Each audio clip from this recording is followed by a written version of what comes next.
Hi everyone, welcome to IB's 52-week gratitude challenge. We are now on week 27. Last week was fun for me, talking about my pet project, SBI. Go and watch it and make sure you harness that pet project that God has given to you. So this week, I'm going to be talking about my journey to motherhood. Yay! So, I got married and we're loving it, loving ourselves. I mean, young couple, 1 year, 2 years, 3 years, no child. We're fine, no. I mean, my husband, fantastic. Paul-Otu, kudos to you. No while, I didn't stress my life. It made me so comfortable. I mean, of course, he desired and all of that, but he didn't put that pressure. Didn't make me feel like I wasn't worthy of such. So thank you, Paul. But as a woman, whether pressure or not, just being a woman, there's just this, I have fun now, what's happening, what's this, what's that. I remember one episode of going to a hospital. My dad's a medical doctor, and so he has all these great doctors around him. So this particular person that I just felt like going to, I don't know what made me think that just seeing the guy will solve everything. I don't know. So he was a well-renowned doctor. I can't remember his name himself. My dad's a very good friend. And so he was elderly, he was well experienced.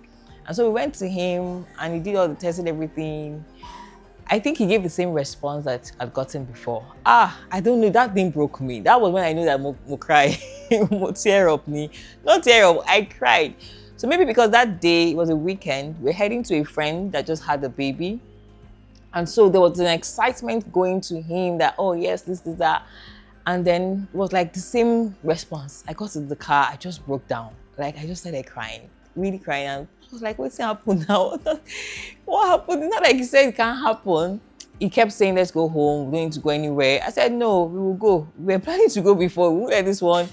But he made sure I was fine and I was comfortable with it. So we went there, had a great time with the family, had the gift for them. So we're worshiping in a B2B worship program. And then I remember one of the worship ministers kept looking at me, and then he just said he had a word for me. The word was in Psalm 147 verse 13. For he has strengthened the bars of your gates and blessed your children within your walls. That one is like deep. I'm like, interesting. I mean, I took it and it was so apt that they actually called us a week ago and said, because they now realized, we're believing God for a child. I mean, they heard our story after, and they felt like this is a word that God has already done it, and that we should confirm. We should let them know when it happened. And then letting them know was a now, not a let me know whether it's a year or two ago. And I was pregnant. I'm telling you, I then found out like a week or two after that I was pregnant. Hey, God damn. Was it even aware?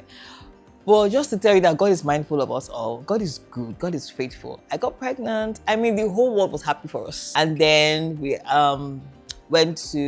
traveled abroad. I traveled to give birth to my child in America.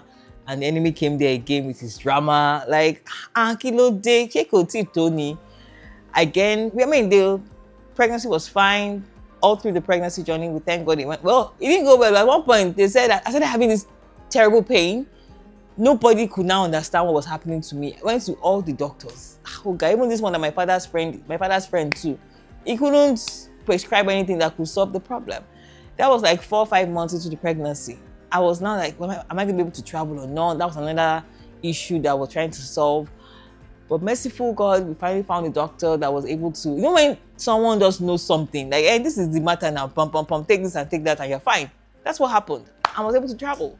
And now travel, gave birth to drama, like a month after pregnancy, I developed a pain again.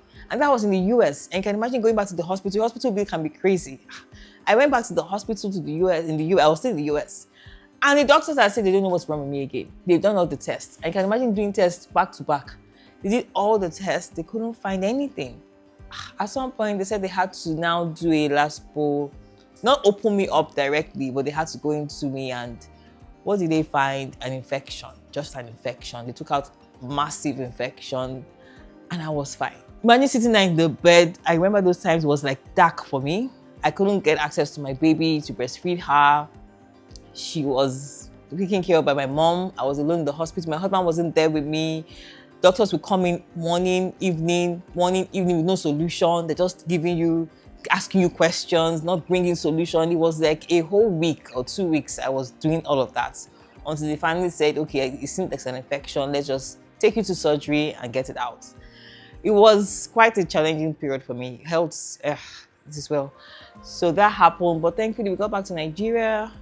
My baby, myself, my mom had our baby dedication, and we thank God for that journey.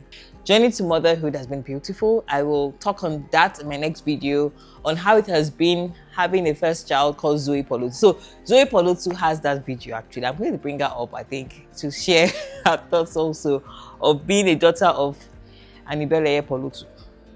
So yeah, so I will leave here with a word. That word I got. You believe in God for a child. God is mindful of you. God has a word for you. This was my word. He has strengthened the bars of my gates and blessed the children within me. I trust that word is for someone also. Whenever you hear this video, maybe a year, 2, 3, 4 years, 5 years, trust him for whatever word he has given to you. He's faithful. He is faithful. He has done it again and again and again. Trust that he will do this one for you. It's not too hard. Not hard. Nothing is impossible with God. So that's it for this week. Thank you for listening. Have a great week. See you next week. Bye.